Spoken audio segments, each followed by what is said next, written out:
call dari 0,6 ya waktu di dalam grup ya, sama juga di live margin call juga ya, udah dari 0,6 juga. Jadi congrats ya teman-teman. Sekarang gimana arahnya Aster? Aster sekarang ya kalau kita lihat dia dalam potensi continuation ya sebenarnya kalau kita ngomong di daily chartnya ya. Aster sekarang ada juga ya dalam pattern ya, ini yang cukup menarik ya teman-teman. Kalau teman-teman perhatikan, apakah ada dia daily chance potensi sweep? Ya ada juga ya ke 1,8 ya. Kalau kita ngomong Aster sekarang udah relatif ya ada di area yang jenuh beli sebenarnya. Daily ada bearish chance ya yang mungkin developing di sana. Saya ngomong ya mungkin ya ada potensi swap dulu lagi ke 1,8 sebelum potential ya untuk the next leg up ya untuk Aster. Karena kalau kita lihat ya pakai beberapa indikator ya udah relatif jenuh ya dengan penurunan volume. Jadi sebenarnya Aster ya, saya masih nunggu kalau dia swap lagi nih dari 1,8 itu a very good entry area dengan ya kita ngomong target ya paling deket ya ke 2 ya 2,5 dan long term targetnya ya untuk Aster ya ada di 3 lah ya. Kita bisa expect ya Aster ini bisa ketiga lagi ya untuk sisa ya siklus ini karena kita ini betting on CG sebenarnya. Karena secara produk wise belum banyak yang di-improve, belum banyak yang di kemarin ini, ada dan orang-orang di token ya semuanya ya, para pemikir besar di sana sebenarnya konsensusnya satu hal. Ya. Mereka itu nggak percaya dengan daily volume-nya Aster. Nah, ini kan itu kemarin semuanya. Semua orang di panggung ngomong kayak skeptis banget dengan kayak besar sekali soalnya. Karena saya nggak rasa ya sebenarnya 9 billion ya satu hari ya. Jadi volume. itu ada yang bilang dia wrapper doang kan. Itu belum wrappernya Binance kan. Ya. Cuman depannya doang kan. Apa DEX tapi ya actually pakai engine-nya Binance di belakang. Karena kayaknya nggak possible ya untuk melakukan daily volume sebesar itu ya. 1,4 triliun ya. US dollar ya dalam sehari. Itu naik lah. Dari saya terakhir cek 900 billion 1,4 triliun. Gak ada orangnya ya. Karena Aster kalau teman-teman beneran pakai masih lagi. Sama Hyperliquid tuh gini ya. Aster tuh segini, Hyperliquid gini. DEX experience-nya ya. Ini lighter tuh di sini ya. Jadi lighter tuh better dan Aster secara produk. Tapi kalau kita ngomong ya fundamental, kita ngomong CG dan sebagainya, Aster menang di naratif sebenarnya. Karena CG yang carry. Betul. Karena CG baru bilang juga kan dia baru pom-pom juga kan. Wah, setiap hari tuh. Setiap hari satu tweet dia. Aster terus kan ya. Aster terus. Asterbull kemarin ya. Iya, Asterbull. Oh, iya. BN Bull kan. Iya. Sama Bitcoin Bull kan. Ini 3 nih kan. Jadi barang ada BNB, Aster sama Bitcoin. Next kita akan bahas hype ini. Arvanza Satria nih minta hype. Ya, hype sekarang ya kita lihat ya weekly chart. Hal yang membuat saya terkejut juga sebenarnya ya. Hype itu nggak kehilangan relatif strength lah dengan adanya Aster. Malah ya dia juga relatif lebih kuat ya. Kalau kita ngomong ya sekarang hype di weekly chartnya dia relatif strong. Ya, strong dengan possible ya potential breakout juga ya ke area yang lebih tinggi. Jadi adanya Aster ya itu nggak melemahkan Hyperliquid tapi membuat bahwa ini ada persaingan juga di dunia perp DEX. Ya. Kalau kita melihat ya sekarang pun Hyperliquid juga ada di potensi pre-breakout ya yang oke banget nih. Kalau kita lihat ya potential play ya untuk saat ini yaitu ada di Hyperliquid juga ya salah satunya ya mungkin dia akan konsolidasi dulu di area 50 sebelum next leg up lagi. Seberapa tinggi Hyperliquid bisa break di siklus ini I don't know ya. Cuman ya memang potential risk to reward ya paling pol ya dia kan ke $100 paling ya. Ya atau 800 Kalau dia di 80 kalau dia di sekitar range $100 yaitu harganya per poinnya Hyperliquid itu $800 ya untuk teman-teman yang farmingnya dulu. Jadi still ya saya nggak ngomong secara chart bearish karena secara chart dia relatif bullish ya untuk saat ini untuk Hyperliquid. Ya. Ini ada yang request lagi nih. Ayato FF Bang. Nah. Oke. FF ini apa? FF ini juga masuk ke dalam sama seperti Plasma ya. Dia naratif stable coin. Dia akan launching USDF algorithmic stable coin yang mana dia di back oleh posisi mereka di dalam market ya. Jadi posisinya ada Bitcoin, ada Ethereum dan lain sebagainya ya. That's the simple thing ya tentang FF. Tapi chart wise sekarang gimana? Ya sama seperti new listing coin lagi ya dia setelah listing drop signifikan. Nah ini pattern yang klasik ya sebenarnya ya. Dia wicking waktu listing, kemudian di sini drop 73%. Ya, kalau teman-teman percaya dengan fundamentalnya, ya, ini area yang bisa buat nambah exposure ya. Bullish divergent ya di dalam chart H4 ya, stokastiknya udah cross. Ya, mungkin volumenya ini sangat dead ya. Dead volume ini nggak relatif bearish juga. Kenapa? Karena kalau volumenya kecil, untuk membuat dia mengalami kenaikan tuh butuh volume yang relatif lebih sedikit ya.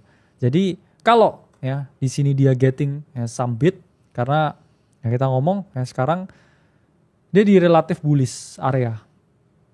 Ya, dia juga bisa ya kalau tes ATH-nya lagi ya mungkin bisa dia run ya teman-teman double dari range ini kalau market berkata demikian. Ya, jadi chart yang menarik ya untuk FF sekarang. H4. Yes. Next kita akan bahas Aptos, bro. Oke, ya Aptos ini yang sangat bullish sebenarnya ya. Kenapa? Karena dia akan menjadi jaringan pertama di mana USD1 ya untuk WLFI itu pertama kali launching. Ya, jadi ada kerjasama nih antara Donald Trump Jr. ya yang kemarin banyak sekali ya menjelaskan tentang WLFI ya, yang mana ya just another DeFi project ya sebenarnya. Tapi secara price action sekarang Aptos seperti apa? It's a very good, strong looking ya weekly candle.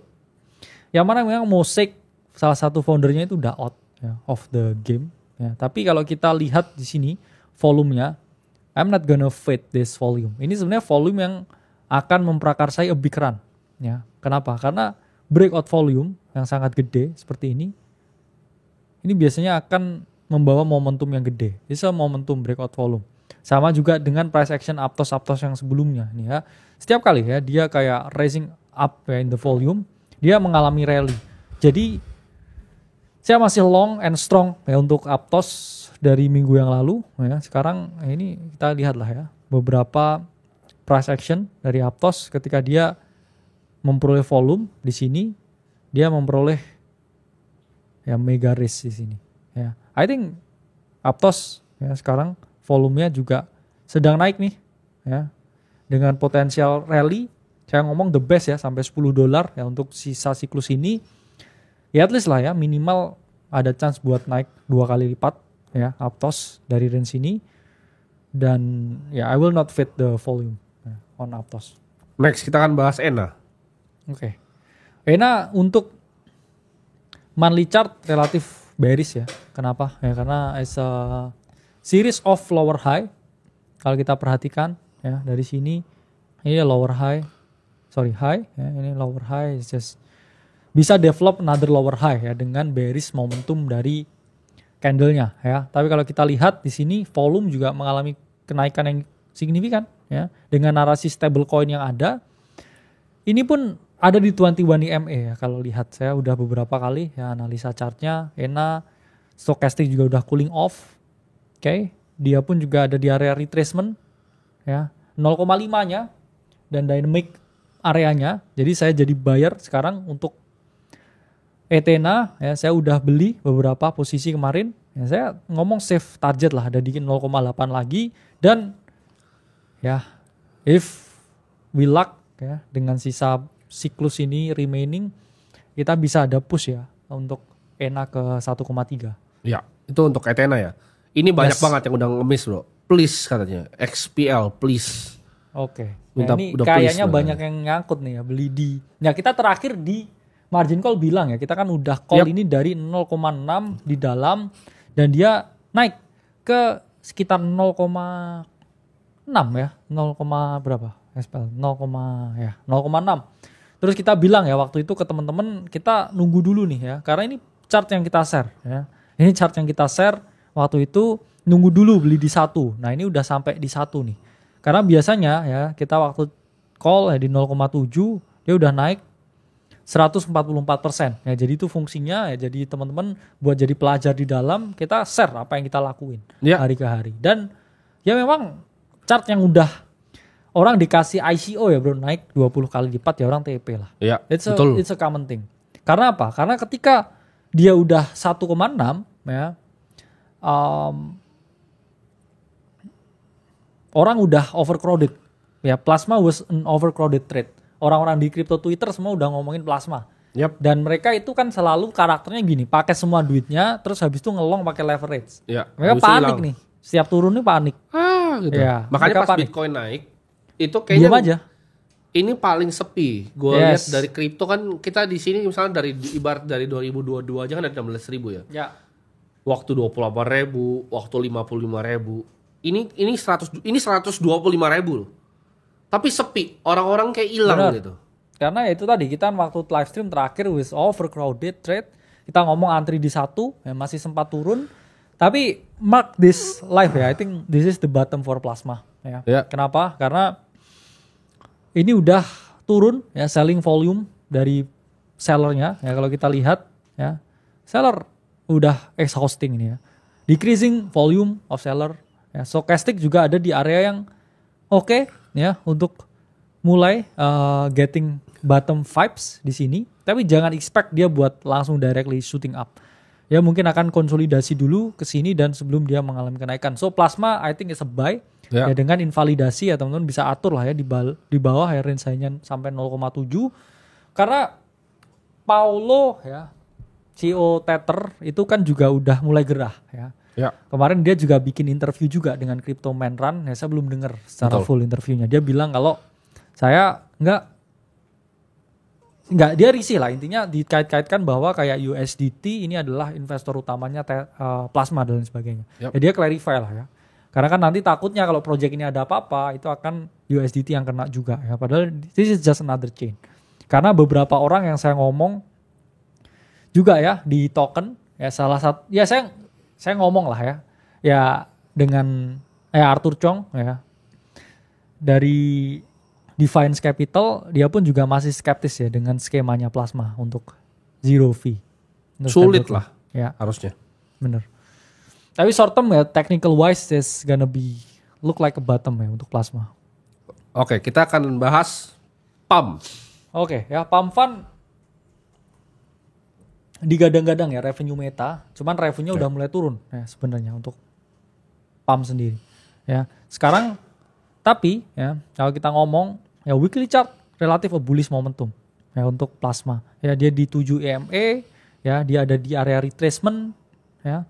Ini juga salah satu barang ya saya ngomong di portofolio pribadi saya ya yang saya manage is still a buy ya untuk PAM. Dan I think dia akan konsolidasi dulu nih ya sebelum dia shoot up with very good buy ya PAM. Karena sebenci-bencinya orang dengan project ini itu benar yang dipakai sebenarnya ya. Yeah. Mungkin ya dia akan developing price action seperti ini ya sebelum dia potensi shoot up lagi ya kalau market masih dikasih naik ya. This is gonna be ideal ya skenario untuk PAM ya. Konsolidasi ya di area 0,007 ya bisa jadi 100% runner ya dari ini. Ya.